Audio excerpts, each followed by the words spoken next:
Hello po mga kaibigan, mga kapatid, mga kabarkada, mga kapitbahay, mga kabarangay, kamusta na po kayo dyan? Ito po tayo ngayon at meron po tayong paksang magandang pag-uusapan. Tungkol po ito dun sa isang tao sa Davao City. Si Kibs, si Kibuloy. Alam niyo na po ba, hindi po ba? Balita ko yan sa napanood ko sa 24 oras. Alam nyo, mga kabarangay, mga kabarkada, alam mo, hindi ko maintindihan ng mga taga Davao bakit ganyan. Bakit nila itinatago si Kibuloy, pinagtatanggol sa mga alagad ng batas? Ang korte, nagpalabas ng warrant arrest kay Kibuloy para hudakpin siya. Di po ba? Ngayon, ito tayo. Ito naman mga kababayan natin na taga Davao. Bakit nyo sinusuportan si Kibuloy? Eh may kasalanan yung tao.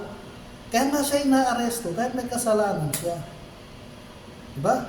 Hindi siya aresto ng mga pulis, ng mga alagad ng batas, kung wala siyang kasalanan. Diba? Kaya mga taga Davao, mga suporta ni Kibuloy, hayaan niyo siya. Huwag niyong problemahin yung hindi niyong problema. Hayaan niyo ayusin ni Kibuloy yan. Kasi sabi niya, di ba? Siya ang appointee of God. Diba? Siya, appointee of God. Okay, patunayan mo sa korte yan, na ikaw nga ang appointee of God.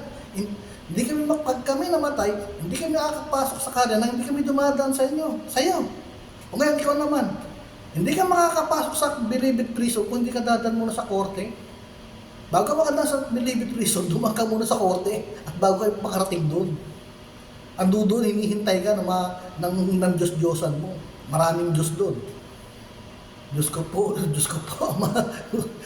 Lahat ng Diyos ando doon. Tawagin mo doon, hinihintay ka nga ron, Kibuloy. Patunayan mo ngayon niya sa amin na ikaw ay appointee of God. At kayo naman, support, mga mangmang. Sa totoo lang, mga mangmang kayo. Dapat, walang ibang dapat huliin, kundi isa rin kayong huliin, mga taga-supporter. Kasi, tinatago nyo eh. Hindi kayo rin ang saan dapat kayong hulihin? Diba? Tinatago niyo yung topic, tatakpan yun. Ang laki-laki na kasalanan, ninyo, rapist, child abuse. Tapos tinatago nyo. Kung isa sa mga anak nyo, raping yan. Ngayon, tayo, may namatay. Yun ba matutulungan ni Kibs para ipadulin yan sa gastusin sa punerarya? Hindi, dahil namumroblema na si Kibs. Namumroblema rin siya sa problema niya, nahuli siya ng mga pulis. Hayaan niyo siya ng problema ron. Huwag niyang bigyan ng problema ang pamilya niyo. Kaya pag nagkaroon ng takisali-sali kayo sa mga rally-rally dyan, namumurtesta kayo, nadisgrasya kayo. Problema pa kayo ng mga anak ng asawa niyo. Huwag na kayong mag-epal. May epal pa kayo eh. Sasabihin niya, may anak ka rin. Oo, may anak din siya eh, kasi inutusan lang siya ng korte na dalhin ng warrant arrest Kibuloy. At dalhin si Kibuloy doon sa korte para panagutan niya ang mga kasalanan niya. Isipin niyo, mantakin niyo. Nirape niya yung bata. Child abuse niya. Oh. Kaya, isipin niyo, at kikitid ng mga utak niyo. Huwag kayong ganyan. Isipin niyo, may mga anak din kayo. May anak kayong babae. Si Kibuloy, papaniwala ka siya tayo. Demonyo yung, tingin mo, Jesus of Christ. Kibuloy. Tapos siya naman, Jesus of Christ. Tapos siya ang appointee of God. Shuhada. Isipin niyo, appointee of God. Kibuloy. Tapos rapist. Ano yun? Diba? Pangit. Tapos kayo na ng mga taga-Davao, pinagtatanggol nyo pa yung rapist. Rapist na, pinagtatanggol nyo pa. Oh, man. Saan kayo nakakita ng ganyan kung sa Pilipinas lang? Ang gawin nyo, huwag kayong makisali sa mga rally-rally. Lalo't ito yung hindi na makatulong sa pamilya nyo, sa edukasyon ng mga anak nyo. Di ba? Isipin niyo yung magawa nyo sa araw-araw, kung saan kayo kukuha kung saan kayo makukuha na isusubo nyo sa bibig ng mga anak nyo. Isipin niyo yung bigas. Pambili ng ulan. Huwag isuporta si Kibuloy, ba't sinusuporta niyo yan? Ano ba yan? Appointee of God, hayaan niyo siya kung appointee ka ng God. Tapos magbibigay kayo ng mga tulong pinansyal. O may namatay. O ba't hindi niyo tulungan yan? Sige nga, tulungan niyo. Nasaan ba niyo si Kibuloy eh? Hindi niyo alam eh. Ilutakan lang kayo niyan. Tinatarantado lang kayo. Alam niyo mga kabayan, mga kaibigan. Relihiyon ang pinakamagandang negosyo sa Pilipinas. Kasi laway lang puhunan mo. Laway. Makakuha ka lang ng sandang, halimbawa, makakuha ka lang ng sa umpisa, makakuha ka ng 20 miyembro. Eh magbibigay ng tigka 30 yan. Eh di magkano, di may pang-chap-chap na yung pastor ninyo. O araw-araw kayo magbibigay ng tigka 30. Ngayon dadami.